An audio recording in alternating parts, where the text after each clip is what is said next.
देश ईद के मौके पर एक बड़े दंगे की साजिश से बच गया, जब अयोध्या की एक मस्जिद में मोटरसाइकिल सवार दर्जन भर युवक सीसीटीवी कैमरे में कैद हो गए। भला हो उत्तर प्रदेश के मुख्यमंत्री योगी आदित्यनाथ का, जिन्होंने अयोध्या पुलिस को निर्देश दिए कि ऐसी गिरी हरकत करने वालों को तुरंत पकड़ें, चाहे वो किसी भी मजहब या धर्म के क्यों ना हो। और हुआ भी वही। अयोध्या पुलिस ने 24 घंटे से भी कम में देश के अमन चैन के दुश्मनों को अपनी गिरफ्त में ले लिया। पुलिस की जांच में खुलासा हुआ कि ये अराजक तत्व हिंदू योद्धा नाम के संगठन से जुड़े हैं, जिनमें से महेश मिश्रा हिंदू योद्धा का प्रमुख है।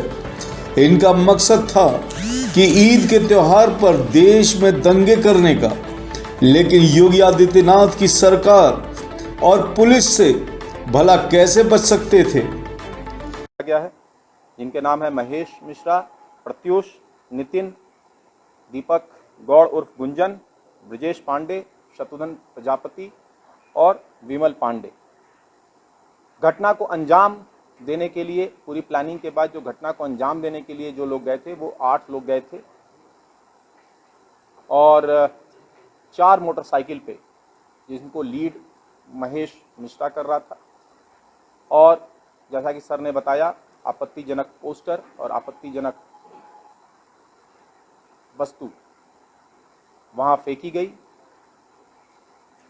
और प्राप्त सूचना पे तत्काल पुलिस टीम इसमें एक्टिव हुई और इसमें साक्ष्यों को संकलित किया और साक्ष्य संकलित करते हुए पूरे चेन ऑफ इवेंट्स को कनेक्ट करते हुए इन सभी को गिरफ्तार किया गया है, 7 लोगों को। और 4 अभियुक्त जो फरार हैं उनको भी हम लोग जल्द गिरफ्तार करेंगे। जो पदार्थ इन्होंने फेंके थे वहाँ पे, उसकी बरामदगी हो गई थी। जो वाहन है वो वाहन भी हमारे पास बरामद हैं। कुछ वाहन की उसमें और बरामदगी हम लोग जल्द ही सुनिश्चित कराएंगे। और इस तरह से इस पूरी घटना का पटाक्षेप हुआ।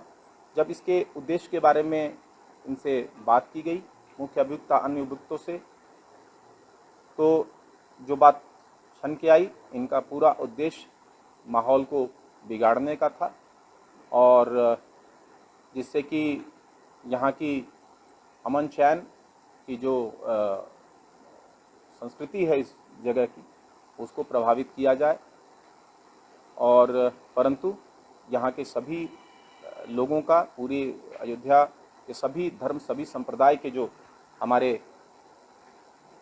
सम्मानित नागरिकगण हैं, हमारे सभी आप सभी मीडिया बंधु, सभी का सहयोग रहा कि इनको किसी भी तरह के अपने मंसूबे में कामयाब नहीं होने दिया गया। और उपद्रवी अयोध्या की इस घटना के बाद ये भी साफ हो गया कि देश भर में जो पिछले दिनों दंगे हुए, उनमें पहल इसी तरह के हिंदू संगठनों ने की है और माहौल सरकारों द्वारा मुस्लिमों के खिलाफ बना दिया गया। मध्य प्रदेश के मुख्यमंत्री शिवराज सिंह चौहान ने तो हद ही कर दी थी। उन्होंने तो किसी की एक न सुनी और सभी मुस्लिमों के घर पर बुलडोजर चलवा दिया।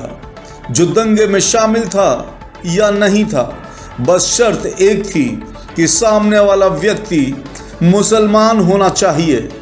दिल्ली का जहांगीरपुरी का दंगा भी ऐसा ही हुआ था, लेकिन दिल्ली पुलिस ने आम मुसलमान की एक न सुनी। दिल्ली पुलिस ने तो मानो ऐसा काम कर रही थी जैसे वो किसी के आदेशों का पालन कर रही हो। सवाल ये उठता है कि दंगा देश की राजधानी में हुआ था, जहां राष्ट्रपति, प्रधानमंत्री, गृह मंत्री जैसे सभी लोग रहते हैं। ऐसे में जब बुलडोजर अगले ही दिन चल गया तो यह बात भी साफ हो गई कि बिना जांच पड़ताल के मुसलमानों के घरों को तोड़वाने में प्रधानमंत्री नरेंद्र मोदी का भी मूक समर्थन था और गृह मंत्री अमित शाह के बिना तो पुलिस हिल भी नहीं सकती, क्योंकि दिल्ली पुलिस गृह मंत्रालय के अधीन ही आती है।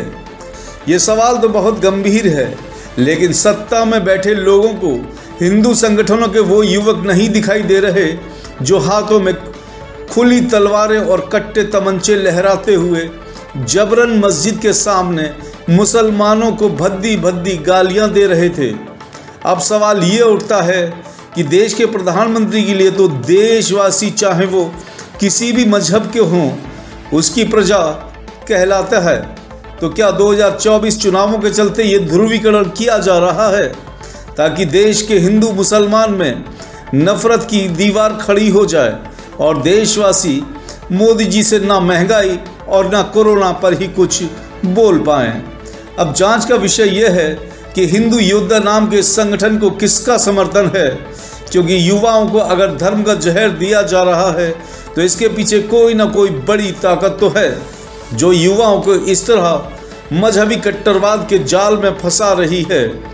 अब देखना यह है कि मस्जिद पर कुरान को फाड़कर फेंकना, अपवित्र पशु का मांस और आपत्तिजनक पोस्टर लगाने वाले इन अपराधियों के घरों पर क्या बुलडोजर चलेंगे या फिर ऊपरी दबाव में योगी आदित्यनाथ भी इन दरिंदों का कुछ भी नहीं कर पाएंगे।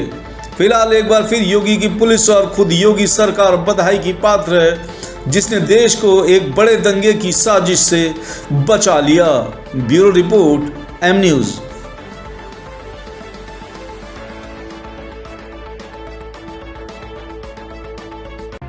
If you like this video, hit the like button and press the bell icon to never miss an update from M News.